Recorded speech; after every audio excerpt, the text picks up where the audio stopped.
What is the greatest trilogy of all time? Lord of the Rings? Come on, don't be dumb. The original Star Wars trilogy? Not bad, not bad, but the Ewoks, so it can't be them. Kung Fu Panda? That's not a bad guess. Toy Story? Get out of here. The correct answer is the Grinch trilogy. Yes, it is not a continuous story, but there are actually 3 Grinch films. There is the original one. Is it a film? Hardly. Then we have the Jim Carrey one. Legendary. Super amazing. Tip-top form. Good form, Peter. Good form. And then we have the newest one, the Benedict Cumberbatch Illumination version. So today I will be ranking all 3, starting with, who would have thought, the newest one. The 2018, I believe it's 2018 or 2019, one of those, don't quote me on that. The newest version stars Benedict Cumberbatch as the Grinch. He is doing a American Who accent here. It's a little higher pitch. In all honesty, you can't really tell it's him, which is good. In fact, I would say that is the highlight of the film, is Benedict Cumberbatch. I think he's a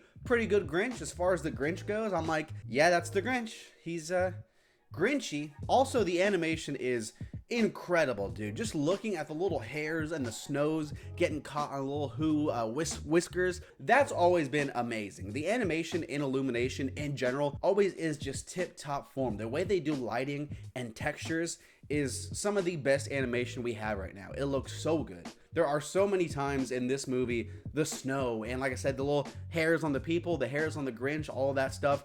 That is really cool. I like that a ton. It's good stuff. And if I'm going to talk about what's bad in the movie, there's nothing inherently bad with the film. If this is your only introduction, only version of the Grinch, I'm sure it's a good movie because it's like A Christmas Carol. It's just a really good story that we'll probably get a new version every, decade, just because it's such a timeless story, keeping in the spirit of Christmas. I will say though, Cindy Lou Who is never fantastic, let's be honest, but here she has this big scheme about trying to capture Santa. Her and her friends are going on this heist. Think the Halloween heist, like from Brooklyn Nine-Nine, but instead it's the Christmas heist, and they're trying to heist Santa, just so she can talk to him and say, oh, I want you to do something nice for my mom, when her mom has, doesn't really need anything. So her whole story there is completely different. It's a little boring in my opinion, but it's fine. It's completely fine. It's harmless, kid fun. The Grinch story is pretty much the same.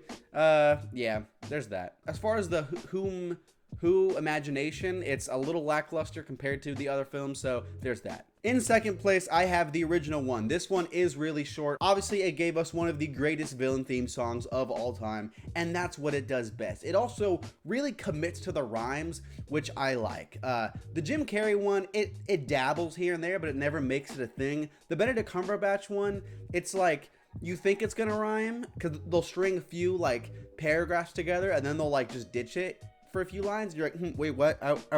Are we doing that? Can we pick a side? But yeah, for its age, this is still a really good quick watch for the Christmas time. I say still watch it. It's a good time. And I quote, stink, stank, stunk.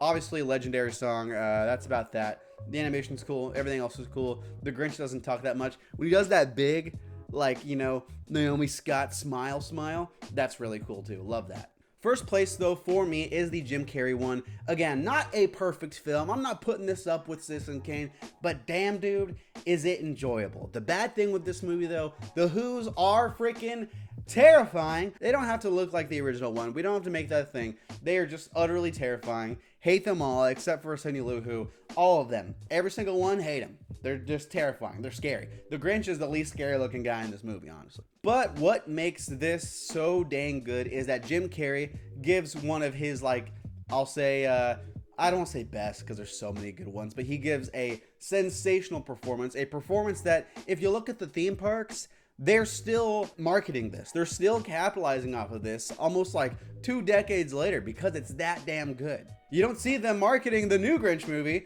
which came out a few years ago. They're marketing the old one because that one just resonates so well. The music is really cool. It's top notch in that one. I will shout out Tyler Creator's version in the newest Grinch movie. I'm glad they didn't just rehash it. They went a different route, and I liked that. But Jim Carrey's version of the Grinch song, I like. It's such a Jim Carrey spin on it. He's doing all those different voices. I really like that. It feels so Jim Carrey. It's such a unique film. All of his little inventions and all the little Who's being all their Who dumb selves.